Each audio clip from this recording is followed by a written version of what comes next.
오늘 말씀은 기원전, 그러니까 BC 782년에서 743년 동안의 1차적인 배경을 이렇게 삼고 있습니다. 열왕기 하 14장 23절로 28절에 그때의 시대 782년에서 743년간을 압축해 놓은 말씀이 나오는데, 당시에 이 남유다는요 아마샤 왕이 이렇게 임금으로 있을 때고, 또 북이스라엘에는 여로보암이라고 하는 그 1세의 뒤를 이은 여로보암 2세가 이제 북이스라엘의 왕이 되어서 통치를 하고 있었던 그런 때입니다. 남유다 아마샤 왕이 남유다를 괴롭혔던 당시에 에돔과의 전쟁에서 승리를 거두고, 그리고 승리에서 오는 이 기쁨을 주체하지를 못합니다. 자기가 싸움을 제일 잘하는 줄 아는 거예요. 누가요? 남유다의 아마샤 왕이. 그래서 에돔을 한번 딱 이겨놓은 다음에 이게 승리해서 사람이 자족을 해야 되는데 이 분수를 넘어버립니다. 그래서 북이스라엘하고 한판 붙자, 이렇게 돼서 민족 전쟁. 우리 1950년 6월 25일 날 무슨 일이 있었죠? 북한이 남침을 하면서부터 한국 전쟁이 발발을 했습니다. 남유다와 북이스라엘 간에도 우리와 어떻게 그렇게 똑같이 닮아가는지, 그래서 낸 사상자가요 엄청나게 많았습니다. 그 가운데에서 아마샤가 죽게 되는 일이 일어납니다. 여러분, 여기서 참 이 시대에서 우리가 시대를 읽고 사람을 볼 줄 알아야 돼요. 사람이 교만하니까 승리에서 오는 이 기쁨에 도취돼가지고 자기가 잘난 줄 알고, 자기가 똑똑한 줄 알고, 자기가 힘센 줄 알고, 그러니까 그냥 전쟁터에 나가가지고 에돔한테 승리했지만 북이스라엘에서 죽게 되는 비참한 최후를 맞이했다는 거죠. 그렇게 죽인 사람이 누구냐? 오늘 여로보암 2세입니다. 여로보암 2세가 북이스라엘에서 41년 동안을 최장 통치를 합니다. 그런데 이 열왕기서라고 하는 것은 어떤 식으로 이 열왕기를 기술하고 있냐면, 임금의 업적을 많이 다룬 게 아니라 임금이 어떤 식으로 하나님을 잘 믿었느냐, 어떤 임금이 겸손했느냐, 어떤 임금이 정말 하나님을 붙들었느냐에 대한 이야기로 가득 저술하고 있습니다. 남유다와의 전쟁에서 승리하고요, 많은 것을 획득하게 됩니다. 더 나아가서 북이스라엘을 괴롭혔던 이런 존재가 있었는데, 이게 바로 아람이었어요. 이 아람은 당시에 아수르라고 하는 이 거대 제국에 의해서 되게 많이 이렇게 견제를 받았던 그런 나라입니다. 그러니까 이스라엘을 괴롭히면서도 자기들도 괴롭힘을 당하고 있는, 참 이게 인생을 보여줘요. 여러분, 절대로 누구를 괴롭히면요 누가 나를 괴롭힙니다. 학교 다닐 때 그렇게 한번 경험해 보신 분. 내가 누구를 괴롭히면요 꼭 누가 나를 괴롭혀요. 이 북이스라엘에서 보여지는 이 여로보암 2세의 아람이 꼭 그랬다는 거예요. 그런데 이 아람이 아수르한테 잠시 힘이 좀 빠지니까 여로보암 2세가 지금 누구를 이겼어요? 남유다 아마샤를 잡아가지고 죽이고 남유다하고 전쟁에서 이겼단 말이에요. 그래서 많은 것을 획득하고 영토를 더 넓히고, 지금 이제 그런 판국에 이 아수르가 아람을 딱 제압을 하니까, 괴롭히니까, 그러다가 아수르도 또 더 강대국들과 주변의 여러 민족들 때문에 어려움을 겪고 있을 때, 아람이 잠깐 힘이 빠졌을 때, 여러분, 호랑이와 사자가 다른 점이 뭔지 아세요? 호랑이와 사자가 다른 점, 스트라이프가 있냐 없냐, 깃털이 있냐 없냐, 뭐 그런 차이가 있습니다만은, 호랑이와 사자의 가장 큰 차이점은 뭐냐면, 호랑이는 뒤로 가서 공격을 하잖아요. 사자는 뒤로 확 가가지고 사냥감이 있으면 뒤에서도 공격을 확 합니다만은, 호랑이는요 정면 승부예요. 저는 호랑이 성질을 가지고 있어요. 저는 그냥 사자처럼 뒤로 한 거예요. 여러분도 호랑이 같은 근성을 한번 가져보시길 바랍니다. 아람을요 치러 가는데, 이 여로보암 2세가 아람을 치러 정면 도전을 해서 가는 거예요. 자기를 괴롭혔는데 정면 도전을 해서 가는데, 놀랍게도 이 아람을 이겨버립니다. 그래서 영토를 확장시켜요. 대승을 거둡니다. 근데 성경은 여로보암 2세가 이렇게 당시에 정치적인 많은 영향력을 행사하고 정치적인 업적이 많이 있음에도 불구하고 아주 간략하게 기술하고 맙니다. 그 이유가 뭐냐? 하나님은 세상의 것을 보는 것이 아니라 영적인 것을 말씀하려고 하기 때문이라는 거예요. 영적인 측면에서는 이러한 여로보암 2세를 열왕기하 14장 24절 말씀해 보면 이렇게 짤막하게 평가하고 있습니다. 여호와 보시기에 악을 행하여 이스라엘에게 범죄하게 한 느밧의 아들 여로보암의 모든 죄에서 떠나지 아니하였더라. 인간적인 한계를 보여주는 말씀이기도 합니다마는 죄에서 떠나지 않는 죄성을 보여주고 있습니다. 이러한 때에 북이스라엘의 선지자였던 선지자 요나가 등장을 하게 됩니다.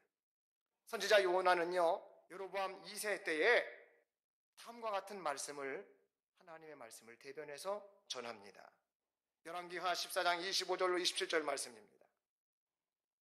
이스라엘의 하나님 여호와께서 그의 종 가드에벨 아미떼 아들 선지자 요나를 통하여 하신 말씀과 같이 여로보암이 이스라엘 영토를 회복하되 하맛 어귀에서부터 아라바 바다까지 하였으니 이는 여호와께서 이스라엘의 고난이 심하여 매인자도 없고 노인자도 없고 이스라엘을 도울 자도 없음을 보셨고 여호와께서 또 이스라엘의 이름을 천하에서 없이 하겠다고도 아니하셨으므로 요아스의 아들 여로보암의 손으로 구원하심이었더라. 이렇게 말합니다.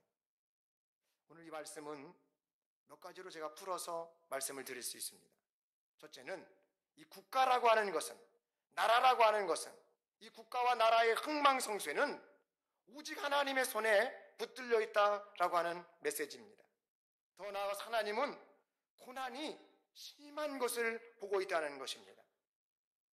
여러분, 엄마의 마음이 자녀가 어떠할 때 가장 많이 움직이냐면요, 두 가지일 때 움직인다고 합니다.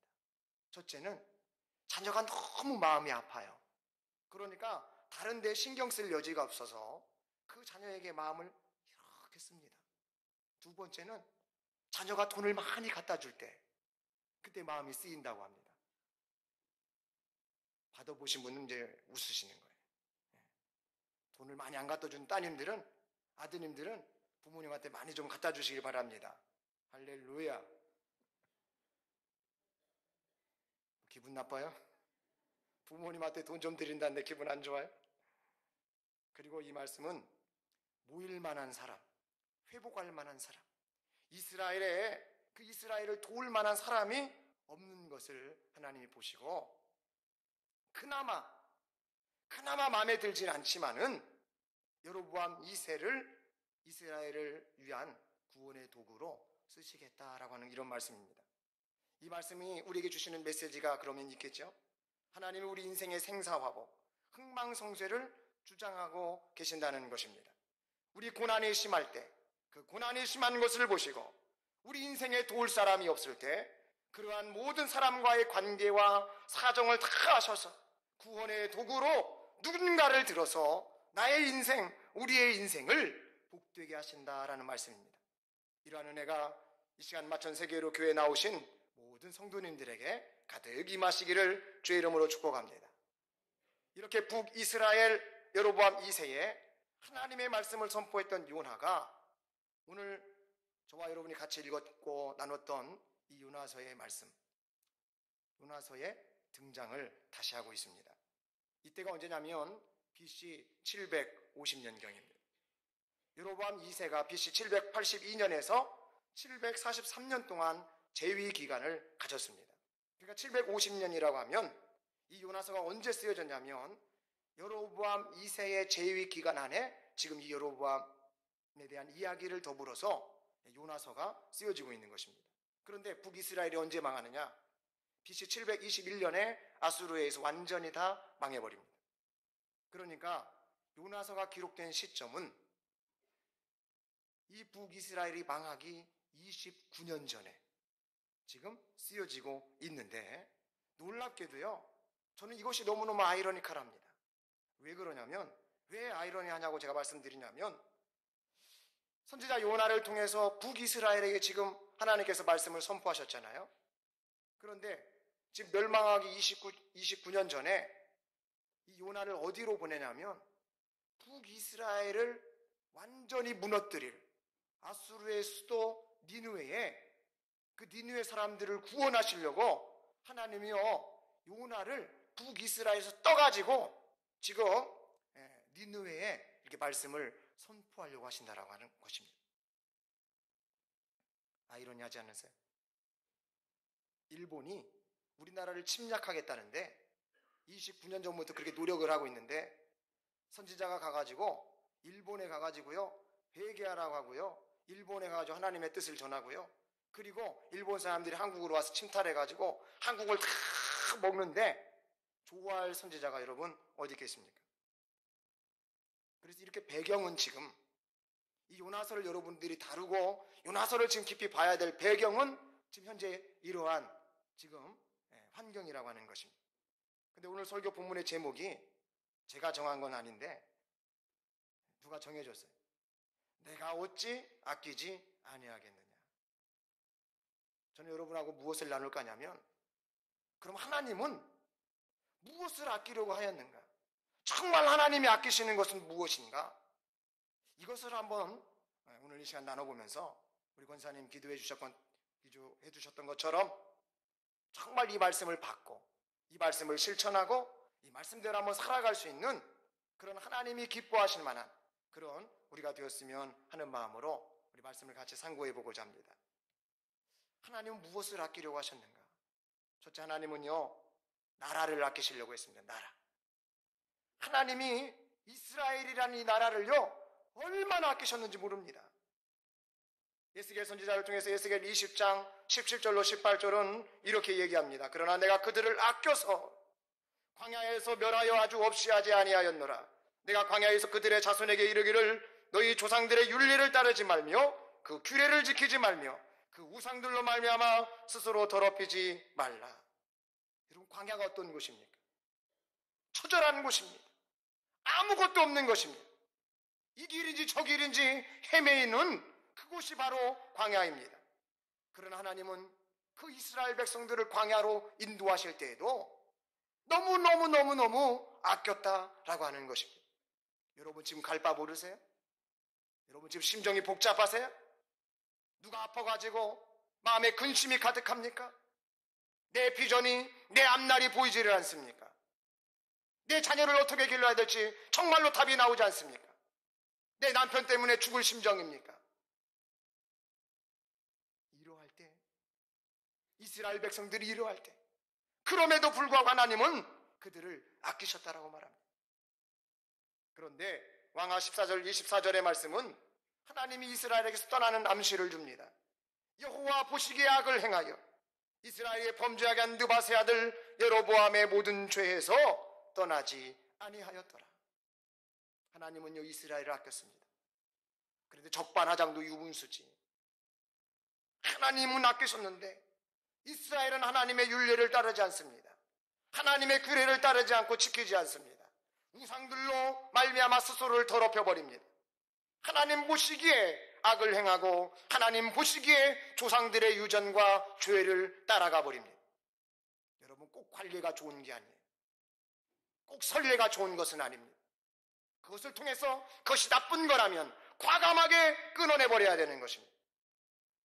만약 하나님의 말씀을 그러면 지켜서 행하면 어떻게 될까요? 이 말은 하나님이 아끼실 때 이스라엘에게 주셨던 말씀입니다. 하나님이 정말로 이스라엘을 아끼셨을 때 그때 하나님은 어떤 말씀을 주셨느냐? 신명기 7장 12절 말씀입니다. 너희가 이 모든 법도를 지켜 행하면 내 하나님 여호와께서 내 조상들에게 맹세하신 언약을 지켜 내게 인애를 베푸실 것이라. 여러분요, 인애란 말은 원어로 따져보면 가장 좋은 것을 주신다는 것입니다.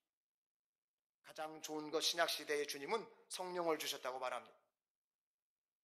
하나님을 가까이 하고 하나님이 가까이 해주시는 이스라엘은 하나님이요 가장 가치 있는 것, 가장 귀한 것, 가장 좋은 것으로 주셨다라고 하는 것입니다. 제가 생일이 됐을 때 누가 저에게요 초코파이 하나 주는 사람이 있어요. 정입니다 하고 나눠요. 정입니다 하고 나눠요. 그럼 그게 좋아요. 그런데 어떤 분은 저도 정입니다 하고 그냥 결혼식장에서 하는 5단짜리 케이크를 사와가지고 막 주면은 제 마음이 어떨까요? 여기도 정입니다. 여기도 정입니다 하면 저는 어디서 정을 더 느낄까요? 예? 어디서 느끼겠어요? 둘 다 느낍니다. 둘 다 느껴요. 그러나 사람은 유물론적이라, 물질의 마음에 약한 사람이라 5단짜리 케이크에 마음이요 움직여지는 거예요. 우리 하나님이 째째하게 초코파이 정 하나만 주는 그런 하나님 아니라는 거예요. 주면 확실하게 오늘 설교 드신 분들은 이제 생일 때 5단짜리를 사가셔야 돼요. 이제 막 째째하게 1단짜리 짜가면 안 돼. 사가려면 사이즈를 크게 떠서 가든지, 하여튼 판수를 한번 올려보세요. 분위기가 어떻게 바뀌는지. 신명기 15장 4절에는 내가 만일 내 하나님 여호와의 말씀만 듣고 내가 오늘 내게 내리는 그 명령을 다 지켜 행하면 내 하나님 여호와께서 내게 기업으로 주신 땅에서 내가 반드시 복을 받으리니 너희 중에 가난한 자가 없으리라 라고 말합니다. 하나님이 가까이 해주시는 이스라엘은 가난한 자가 없었다는 거예요. 여러분 초대교회를 보세요.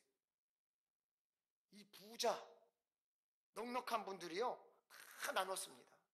그러니까 가난한 분들도 그 넉넉함을 통해서 그 삶을 안위받고 또 그들이 웃을 수 없는 상황 속에 있었지만 맑게 해맑게 웃으면서 지낼 수가 있었던 것입니다. 또 기업이 잘 되는 거죠. 하나님이 가까이 계신 이스라엘은 이랬습니다. 전 특별히 우리 교회가 마천 세계로 교회이기 때문에 신명기 28장 1절은 우리 다 같이 한번 읽어보기를 원합니다. 시작. 내가 내 하나님 여호와의 말씀을 삼가 듣고 내가 오늘 내게 명령하는 그의 모든 명령을 지켜 행하면 내 하나님 여호와께서 너를 세계 모든 민족 위에 뛰어나게 하실 것이라. 아멘. 우리 교회 이름이 뭐예요? 네? 마천 세계로 교회. 마천 세계로 교회. 마천 중에서 세계로 뻗어나가게 딱. 그러나 이 말씀대로 하셔야 됩니다. 그래 하나님께서 세계에서 뛰어나게 해주시겠다. 이 말씀만 듣고 지켜도 세계에서 뛰어나게 된다라고 말하고 있는 것입니다.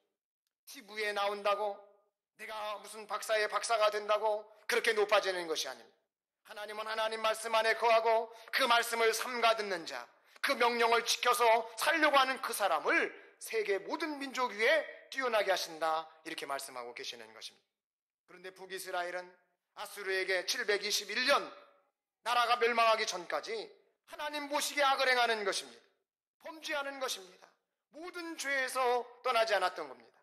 이 죄의 자리를 떠나는 것이 회개인데 죄의 자리를 떠나지 않았습니다. 즉 회개하지를 않았다라고 하는 것입니다. 여러분 회개가 이렇게 중요합니다. 나라가 회개하면 그 나라를 하나님이 아끼시지만 나라가 회개하지 않으면 하나님은 그 나라를 버리십니다.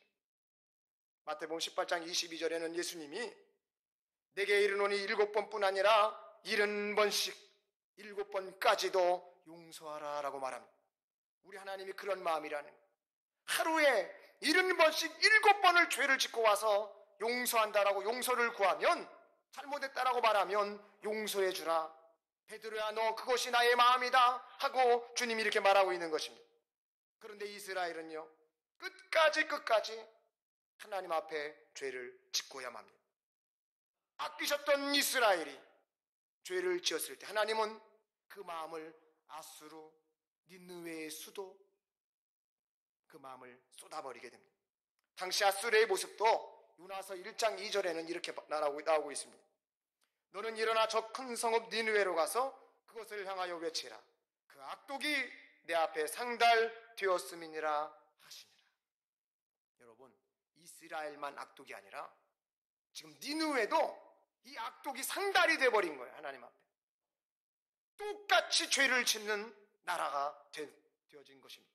그런데 북이스라엘은 하나님의 영이 떠나버리고 아수르에게로 하나님의 마음이 움직여지고 있다는 거죠.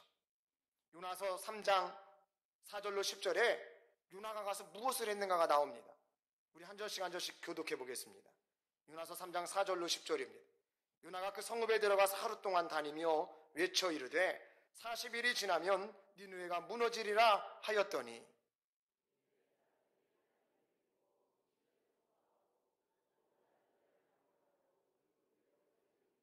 그 일이 니느웨 왕에게 들림에 왕이 보좌에서 일어나 왕복을 벗고 굵은 베옷을 입고 제 위에 앉으니라.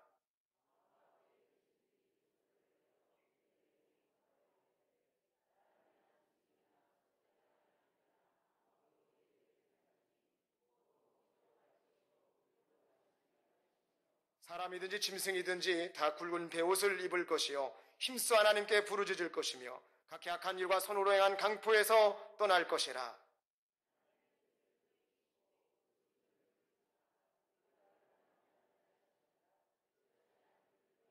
같이 읽습니다. 하나님이 그들이 행한 것 곧 그 악한 길에서 돌이켜 떠난 것을 보시고 하나님이 뜻을 돌이키사 그들에게 내리리라고 말씀하신 재앙을 내리지 아니하시니라. 아멘. 여러분, 사흘 동안 걸을 만큼 큰 성읍인 니느웨라고 말합니다. 선지자 요나는요, 이 사흘 동안 걸어야 될 니느웨를 너무너무 싫은 거예요. 북이스라엘 앞으로 넘어뜨릴 이 니느웨가, 이 아수르가 너무너무 싫은 거예요. 사흘을 걸어야 될 이곳에서 단 하루만 돌아다니면서 그냥 말을 하고 맙니다. 그러면서 40일이 지나면 니느웨가 무너질 것이다, 이런 얘기를 하고 하루만 그냥 그렇게 다니는 거예요. 회개하라 회개하라 이런 말도 안 했어요. 그런데 니느웨 사람들은요 달랐다라고 하는 것입니다. 이 도시에 사는 사람들은, 제가 볼 때 이 도시에 사는 사람들을 정리를 해보라면 변화의 사람입니다. 변화의 사람. 그러니까 우리 여자들이요 화장하면 아무 말을 안 해야 돼요. 마음대로 하라고 해야 돼요. 화장이 잘못됐든, 눈 아이라이너가 잘못 그려졌든, 입술이 조금 더 두텁게 그려졌든 아무 말씀을 안 하고 그냥 예쁘다 예쁘다 해야 됩니다. 그 화장한 모습을 보고 쥐 잡아먹게 생겼네 이런 말 하면 안 돼요. 여우처럼 생겼네 그러면 안 됩니다. 왜 그러느냐? 여자분들이 왜 그렇게 화장에 대해서 민감한가 제가 말씀을 드려보니, 목사님, 남편을 바꿀 수가 없어요. 자식을 바꿀 수가 없어요. 그러니까 나는 내 얼굴이라도 바꿔보려고 이런 이야기를 하세요. 맞는지는 모르겠습니다. 여담을 잘 이해하면서 들어주시 바랍니다. 또 남자들은요 차에 대한 관심이 많아요. 그래서 막 차에 용품을 사고 차를 튜닝하고 막 그럽니다. 그래서 제가 이 남자분들한테도 또 물어보니까, 목사님, 저도 똑같습니다. 아내를 못 바꾸잖아요. 조직사회에서 살아보면 얼마나 스트레스가 많은지 모릅니다. 내가 바꾸려고 해도 잘 바꿔지지도 않는데 내 차는 내 마음대로 바꿀 수가 있습니다. 스트레스가 확 풀립니다. 그래. 그러니까 우리 여자분들이, 남자들이 막 남성용품점에 이렇게 머무르면은 스트레스를 풀려나 보다 이렇게 생각하고 쓸데없는데 돈 쓴다고 생각하지 마세요. 이분이 살아야 우리 가정이 사는 것입니다. 본인이 돈 버는 분은 빼고, 본인이 돈 버시는 분은 빼고. 그들은요 이렇게 변화를 맞이했어요. 하나님을 믿었다라고 말합니다. 금식을 선포했다고 말합니다. 높고 낮은 자를 막론하고 굵은 베옷을 입고 회개했다라고 말하고 있습니다. 니느웨 왕에게 선지자 요나를 통한 하나님의 말씀이 들어가게 됩니다. 왕인데 왕복을 벗어버립니다. 그리고 굵은 베옷을 입으라고 조서를 전부 내립니다. 더 나아가서요, 사람이나 짐승이나 다 굵은 베옷을 입으라고 조서를 내려요. 제가 오늘 말씀을 묵상하다 엄청 웃었습니다. 강아지들이 옷을 예쁘게 입고 있잖아요, 그죠? 강아지들이 어쩜 요새 이렇게 애완견 개 용품점이 이렇게 빛나는지 모르겠어요. 강아지 용품점에 옷이 얼마나 많습니까? 근데 아마도 이때부터 시작이 된 것 같아요. 이때부터 큰 옷을 입히려잖아요, 짐승한테도. 왜 입히자고 하는 거예요? 그렇게 입혀놓고 회개시키라고. 저는 이해가 진짜 되지 않았어요. 강아지를 어떻게 회개시킬까요, 여러분? 방법은 다 한 가지 있습니다. 밥을 안 줘버려요. 밥을 안 주면 얘가 말을 얼마나 잘 듣는지 모르요. 여러분, 병도 동물들은 굶겨버리면 병이 나아요. 신기하죠? 자기 살아야 되는데 이까짓 거 지금 병이 죽는 게 아니에요. 동물들은 본성이기 때문에 먹어야 사는 거예요. 그러나 사람은요 먹지 않아도 어느 정도 살아요. 나중에 잘못 먹으면 죽지만은 동물하고 사람의 차이가 바로 그런 것입니다. 그런데 강아지에게 옷을 다 입히려는 거예요. 이때 여러분, 개도 회개하는 회개를 사람이 안 하면 우리는 뭐만도 못한 사람이 되는 거예요. 큰 소리로 한번 해봐요. 창피하고 기분 안 좋으세요? 아니, 이 당시에 개도 회개했던 회개를 사람들이 안 하더라는 거죠. 그리고 힘써 하나님께 부르짖으라고 선포합니다. 악한 길과 이 손으로 행한 강포에서 떠나라고 선포합니다. 하나님의 뜻을 돌이키시고 그래서 진노를 그치사 우리가 멸망하지 않게 하자라고 결심하고 또 결심합니다. 그런데 하나님은요, 이 변화의 니느웨를 그대로 수용하십니다. 악한 길에서 떠나 돌이킨 것을 보셨습니다. 40일이 지나면 니느웨를 멸망시킬 것이라고 하셨지만 하나님은 니느웨를 무너뜨리지 않으셨습니다. 더 나아가 내리라고 하신 재앙도 내리지 않으셨습니다. 그렇다면 북이스라엘과 니느웨의 차이는 무엇입니까? 북이스라엘과 니느웨의 차이점이 무엇이냐 그 말입니다. 그것은 회개입니다. 북이스라엘은 선지자 요나의 이야기를 들어도 여로보암 2세대로부터 이스라엘 전체가 죄악에서 돌이키질 않았습니다. 그러나 아수르의 니느웨는 하나만 봐도 열을 알듯이 회개하며 악한 길에서 돌이켜 떠났습니다. 성경은 우리가 회개를 하게 되면 어떠한 결과가 있는지를 보여줍니다. 누가복음 15장 10절에 내가 너희에게 이르노니 이와 같이 죄인 한 사람이 회개하면 하나님의 사자들 앞에 기쁨이 되느니라 라고 말합니다. 여러분, 회개는 하나님을 기쁘시게 하는 것입니다. 하나님이 아끼시는 것이 뭔가? 둘째는 하나님은 요나를 아끼셨습니다. 왜 요나를 아끼셨는지를 알아야 됩니다. 요나서 1장 9절에 요나는요, 신앙 고백을 한 분이에요. 그가 대답하되 나는 히브리 사람이요 바다와 육지를 지으신 하늘의 하나님 여호와를 경외하는 자로라 하고 대답합니다. 아까 우리 찬양팀들 찬양 중에 가사 중에 온 우주 만물을 만드신 위대하신 하나님 찬양했습니다. 요나가 이렇게 찬양조로 자기의 신앙을 고백했다고 하는 거예요. 이러한 신앙 고백의 사람 요나를 하나님은 어찌 아끼시지 않을 수가 있겠습니까? 그런데 오늘 4장 1절부터 오늘 10절의 이 내용들은 하나님과 요나의 대화가 이렇게 기록되어지고 있습니다. 자, 1절에 요나는 매우 싫어하고 성냈다라고 했습니다. 정상이란 얘기예요. 우리나라를 복주셔야지. 왜 니느웨에 가서? 그러니까 싫은 거예요. 요나가요 아주 매우 싫어하고는 성을 내고 있다라고 말합니다. 근데 3절에 보면 여호와여 원하건대 이제 내 생명을 거두가소서 사는 것보다 죽는 것이 내게 나음이니이다 이렇게 말합니다. 이 니느웨가 얼마나 싫으면, 아수르가 얼마나 싫으면 내 생명을 거둬가 달라는 말이죠. 북이스라엘 입장에서 보면 이런 사람이 애국자입니다. 원수가 잘 되는 것을 보는 바에야, 또 원수가 잘 되는 것을 보면서 그렇게 살 바에야 아예 죽는 것이 낫겠다라는 이 고백이 어쩌면 맞는 것 같은 이야기처럼 들립니다. 하나님 뭐라고 얘기합니까? 4절에 여호와께서 이르시되 내가 성내는 것이 옳으냐 하시니라. 여러분, 이렇게 화를 내면 사람도 아니고 하나님이신데 혼을 내셔야 정상인데 왜 하나님은 요나를 혼내시지 않고 다시 이렇게 재질문을 하고 계실까요? 이것은 하나님이 요나를 아끼시기 때문에 그렇습니다.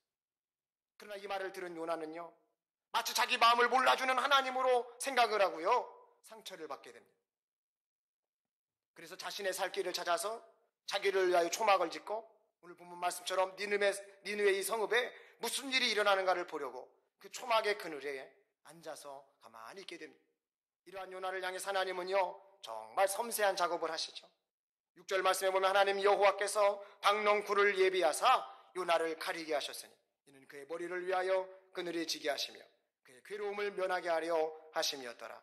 요나가 박넝쿨로 말미암아 크게 기뻐하였더니 하나님한테는 상처를 이미 받았습니다. 그런데 박넝쿨이 하나 자기 머리를 이렇게 가리워주는 것이 되니까 그것에 지금 기뻐하고 은혜 받고 있는 거예요. 하나님은 박넝쿨을요 이러한 요나를 위해서 예비해 주셨습니다. 요나의 무거운 머리, 답답한 마음을 가리워 주시려고 그의 머리에 평안한 그늘이 깃들게 했습니다. 요나가 얼마나 괴로운지를 하나님도 아셨다라고 하는 것입니다. 그것은 하나님이 요나를 아끼시지 않고서는 절대로 일어날 수 없는 일이었던 것입니다.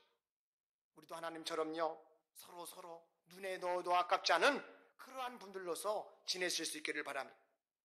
여러분, 하나님은 요나에게 네가 성내는 것이 옳으냐 이렇게 상처를 주시는 말씀처럼 질문을 하셔도 공은 공이고 사는 사이듯이 정말로 아껴주시고 사랑의 은혜를 준비하고 계시다는 이 사실은 저희들에게도 은혜가 되는 것입니다. 이 시간 저와 여러분들에게도 우리 하나님은요, 아껴주고 계시는 것입니다. 각자의 삶에 은혜의 박넝쿨을 준비해 주고 계시는 것입니다. 우리의 머리를 위하여 그 복잡한 머리, 그 정말로 상처받은 머리, 그 답답한 머리를 시원케 하기 위해서 그늘이 지게 하시고 그 마음의 괴로움을 완전히 면하게 하시기 위해서 은혜를 준비하고 계신다라고 하는 것입니다. 그런데 요나는요, 자꾸 화를 냅니다. 왜냐하면 하나님께 상처를 받았기 때문에 그래요. 8절 하반절 말씀에도 그 말이 등장합니다. 요나가 혼미하여 스스로 죽기를 구하이르되 사는 것보다 죽는 것이 내게 나으니이다. 왜 이렇게 극단적이고 왜 그렇게 죽겠다고 하는지 여러분, 요나의 마음이 이해가 가셔야 됩니다. 우리도 이러한 극단적인 모습이 있기 때문에 그래요. 그런데 하나님은요, 사람이 이렇게 극단적이고 사람의 이렇게 마음이 망가져도 하나님은요, 신앙 고백을 한 요나를 아끼셨던 것입니다. 그리고 계속 아끼셨습니다. 9절 내용을 보십시오.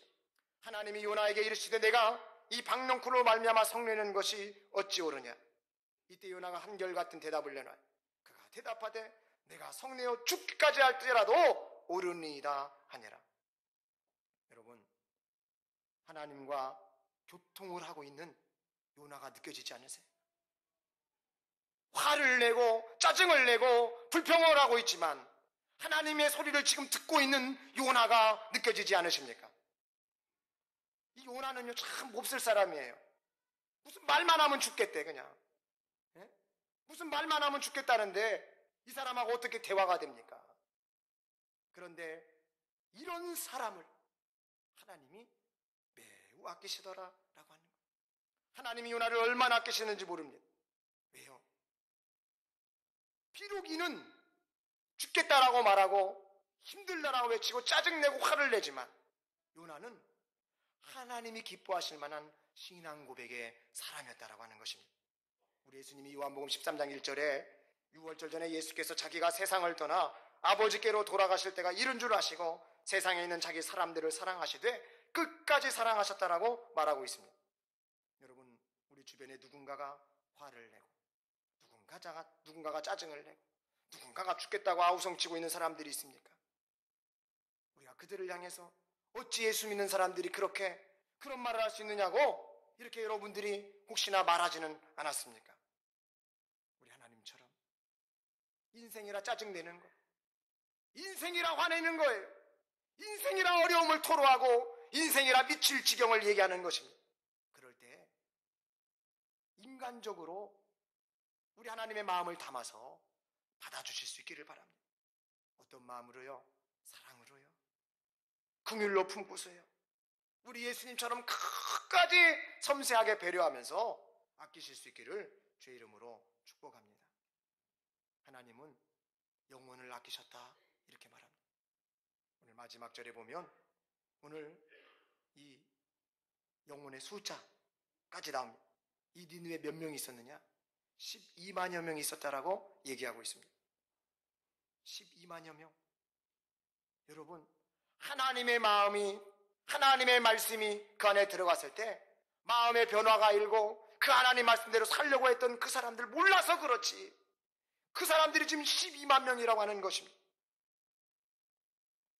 제가 말씀 하나를 읽고 말씀을 마칠까 합니다. 일본의 동경제일교회 장경태 목사님이 이런 얘기를 하셨어요. 어느 해 가을 한 교도소에서 재소자 체육대회가 있었습니다. 다른 때와는 달리 20년 이상 복용한 죄수들은 물론 모범수의 가족까지 초청된 아주 특별 행사였다고 합니다. 운동회를 시작을 알리는 이 소리가 교도소 운동장 가득 울려 퍼졌습니다. 이번 행사가 아무 탈 없이 진행되기를 바란다는 교도소장의 인사말과 함께 시작된 운동회는 오랫동안 가족과 격리됐던 재소자들에게도 무덤보다 더 깊은 마음의 감옥에 갇혀 살아온 가족들에게도 그것은 가슴 설레는 일이 아닐 수 없었습니다. 이미 지난 며칠간 예선을 치른 구기 종목의 결승전을 시작으로 각 취업장별 각 축전과 열띤 응원전이 벌어졌습니다. 달리기를 할 때도 줄다리기를 할 때도 얼마나 열심인지 마치 초등학교 운동회를 방불케 하였다고 합니다. 여기저기서 응원하는 소리가 들렸습니다. 잘한다 잘한다 내 아들 이겨라 이겨라 여보 힘내요 여보 힘내. 그런데 뭐니 해도 이날의 하이라이트는 부모님을 등에 업고 운동장을 한 바퀴 도는 효도관광 달리기였다고 합니다. 참가자들 하나둘 출발선상에 모이면서 한껏 고조됐던 분위기가 갑자기 숙연해지기 시작했습니다. 죄수복을 입은 선수들이 자신들의 쓸쓸한 등을 부모님 앞에 내밀었고 마침내 출발 신호가 떨어졌습니다. 하지만요, 온 힘을 다해 달리는 주자는 아무도 없었습니다. 죄인된 아들의 눈물을 훔쳐주느라 당신 눈가에 눈물을 닦지 못하는 어머니들이 보였습니다. 아들의 축 처진 등이 안쓰러워서 차마 업히지 못하는 아버지들이 보였습니다. 교도소 운동장은 이내 울음바다로 변해버리고야 말았습니다. 서로가 꼬린 지점에 조금이라도 늦게 들어가려고 애를 쓰는 듯한 이상한 경주가 되어버리고야 만 것입니다. 이것을 어떤 분들은 감동의 네이스라 이렇게 부릅니다. 여러분, 이들은 지금 1등을 원하고 있는 것이 아닙니다. 이들은요, 이렇게 해서 이 가족들과 함께 있는 시간을 단 1초라도 연장해보고 싶어 한다라는 사실입니다. 제소자 체육대회 속에서 효도관광 달리기 이야기는 우리들에게 어떠한 말씀을 심어줍니다. 자식이 부모를 향한 한없는 죄송한 마음과 이 부모를 아끼는 마음을 느낄 수가 있습니다. 그리고 부모는 감옥 속에 있는 사랑하는 자식의 처진 어깨를 보면서 안타까워하며 자식을 아끼는 그 마음이 느껴지고 있는 것입니다. 여러분, 하나님이 아끼시는 것은 인간의 영혼입니다. 죄를 지어서 지옥에 가지 않고 믿고 회개하여 천국에 다 오기를 우리 주님은 바라고 계신다는 사실입니다. 감옥 속에 있는 사랑하는 자식을 보며 안타까워하는 그 자식을 마음을 정말로 아끼는 그 마음처럼 하나님은 죄인된 인간의 영혼을 아끼시고 그들이 돌아서기만 하면 구원해 주시고 그를 아껴 주신다라는 사실입니다. 제가 여러분에게 한 가지 부탁을 드릴까 합니다. 매주 수요일 오전 10시부터 오후 2시까지 저희가 이 영혼을 위해서 교회 전도부가 전도를 하고 있습니다. 정말 하나님이 기회를 줘서 감옥에 사는 인생이 아니라 자유스러운 인생이 되도록 저희들이 발로 뛰고 있습니다. 부침개 전도팀, 차 전도팀, 이미지 전도팀 하면서 청소하면서 이 마천동 우리 교회 주변으로 해서 많이 애를 씁니다. 혹여 여러분들이 마음의 동의가 되신다면 수요일 날 오전 10시부터 오후 2시 사이에 꼭 기도해 주실 수 있기를 바랍니다. 그리고 함께 하실 수 있는 분들은 꼭 같이 해주셨으면 좋겠습니다. 기도하시겠습니다.